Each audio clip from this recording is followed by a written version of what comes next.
আসসালামু আলাইকুম ওয়া রাহমাতুল্লাহি ওয়া বারাকাতুহু।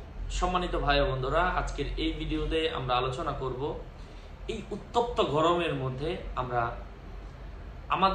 গরমের মধ্যে আমাদের একদিক থেকে চিন্তা, আরেক দিক থেকে আমাদের টেনশন, যে আমরা এই বিপদে আছি, আমাদের এই সমস্যা, যার কারণে জিনিসগুলো আমাদের জন্য অনেক বড় বোঝা হয়ে দাঁড়িয়েছে। তো এই বিপদ টেনশন দূর করার জন্য উত্তপ্ত গরমের মধ্যে কিছু আমল আজকে আপনাদের সাথে শেয়ার করব ইনশাআল্লাহ।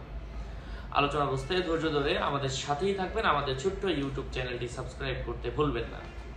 কত মানুষের বিবাহ হচ্ছে না, উদ্দেশ্য পূরণ হচ্ছে না, মামলা মোকদ্দমা, ঋণ, রোগ, অসুস্থতা, বিদেশ যাত্রায় বাধা, হাজারো ধরনের সমস্যা রয়েছে। তাদের জন্য হচ্ছে আজকের এই আমল। প্রচন্ড গরমের মধ্যে যে দোয়া পড়লে মনের যে কোনো উদ্দেশ্য হাসিল হয়। আমি আবারও বলছি, আমার ভেরিফাই ইউটিউব চ্যানেলের ডিসক্রিপশন বক্সে আমার পেজ এবং আইডির লিঙ্ক দেওয়া রয়েছে। এর বাইরে অন্য কোনো পেজও নাই, আইডিও নাই। কারণ অনেক মানুষ, নাম বলে শেষ করা যাবে না, আমার নাম অথবা আমার ছবি দিয়ে বিভিন্ন আইডি অথবা পেজ ক্রিয়েট করে মানুষকে ধোঁকা দিচ্ছে। এই জন্য সাবধান। আমাদের কোনো ইমো নাই, হোয়াটসঅ্যাপ নাই। প্রত্যেক ভিডিও ডিসক্রিপশন বক্সে ক্লিক করলে যেটা আসে এটাই আমার পেজ, এর বাইরে অন্য কোনো পেজ নাই। হযরত, আমি সেই দোয়াটা সরাসরি রাসূল সাল্লাল্লাহু আলাইহি ওয়াসাল্লাম এবং বিভিন্ন সাহাবাদের থেকে বর্ণিত সেই দোয়াগুলো আমি শেয়ার করছি।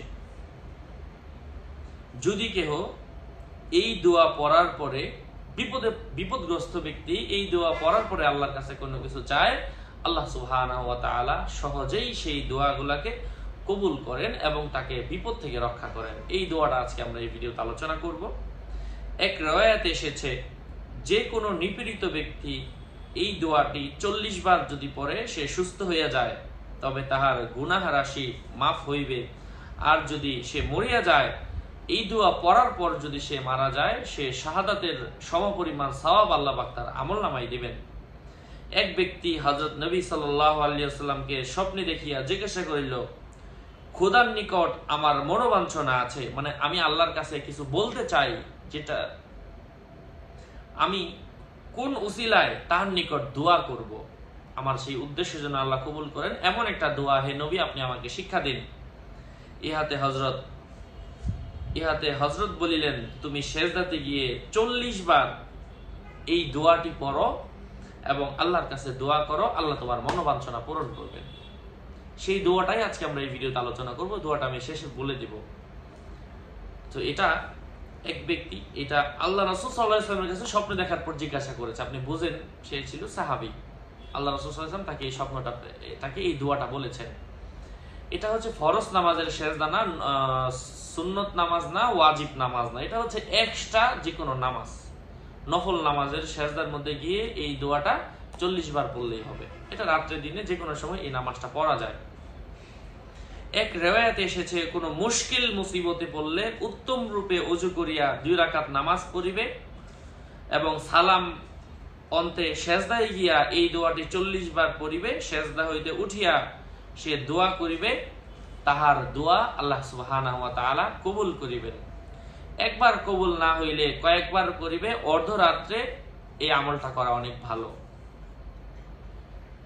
এবার সেই দোয়াটা আমি আপনাদের সাথে উল্লেখ করছি সূরাতু আল আম্বিয়া থেকে। দোয়াটা হচ্ছে ওয়াজান্নুনি, হযরত ইউনুস আলাইহিস সালাতু ওয়াস সালামের দোয়া, লা ইলাহা ইল্লা আনতা সুবহানাকা ইন্নী কুনতু মিনাজ জালিমিন। চমৎকার দোয়া, এটা আমরা সবাই জানি। ফজিলত গুলো হয়তো আমরা জানি না। দোয়াটা অনেক গাড়িতে লেখা থাকে, অনেকেই দোয়াটা জানেন। আবার বলছি, লা ইলাহা ইল্লা আনতা সুবহানাকা ইন্নী কুনতু মিনাজ জালিমিন। মিনাজ জালিমিন না, মিনাজ জালিমিন, এই হচ্ছে নিয়ম।